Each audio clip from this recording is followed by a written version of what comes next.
Okay, so recently I've been thinking a lot about wave and whip style throwing to the point where it's making a lot of translations over to actual whipping. I'm new to this too, but in experimenting with it here recently, I've noticed with some of the timing of it, the similarities to wave throwing.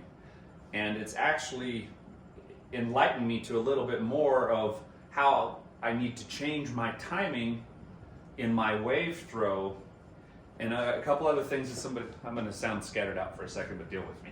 A couple people have brought it up to me recently that I come out quite a bit forward in my wave throws, and that some of them didn't think that was maybe it was different or wasn't quite correct to what a lot of typical skunk style wave throwing is, that that I'm reaching out too far.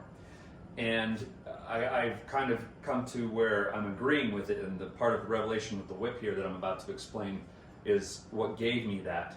I have a video of cracking the whip with two different ways and timing of using it. And drawing back and forward, there needs to be a continuous wave motion or you won't get a whip crack. If you come back and come forward and reach out too far with it, it doesn't allow that wave to properly gain momentum and come into a snap. It like comes way out in front of it and it won't pop.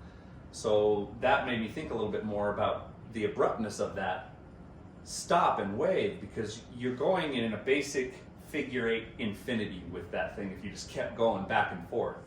In order to maintain that outward tension on the whip. It's the same thing with the knife. In order to have a proper wave motion, it can't start or stop necessarily. It has to roll through its full circle of motion.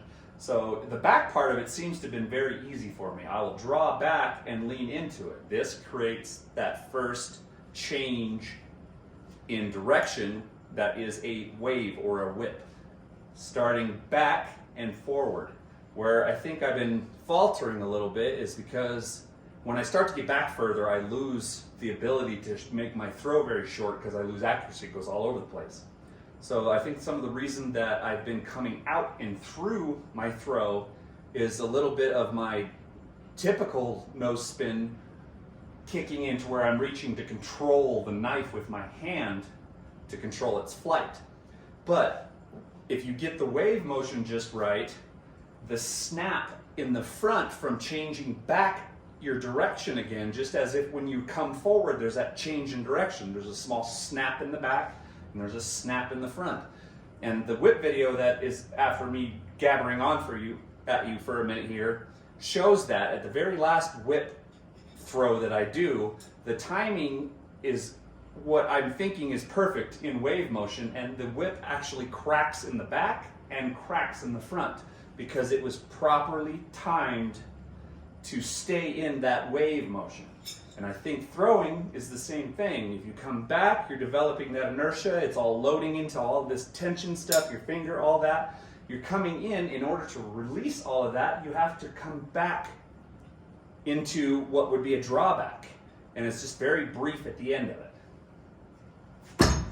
And that causes that whip. And if I do this right, I can do all of this, and the only real muscles I'm using in my arm and everything are my fingers to hold on to the knife, index is relaxed, and a little bit of a pulled sensation to keep my arm into my body so that when I'm whipping my arm around, it doesn't reach out.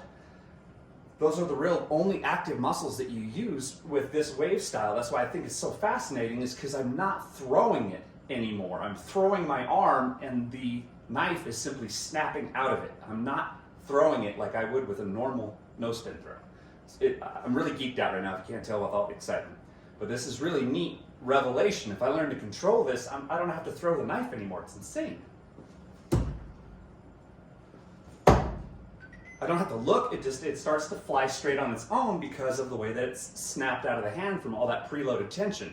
Reaching out in front of me has removed some of that preloaded tension because it doesn't create the proper arc in that wave motion, that whip. The back is short and the front is too open. I think that to properly get a nice wave and whip in there that they have to be somewhere near equal and have to be in a continuous loop. That's enough rambling for a second.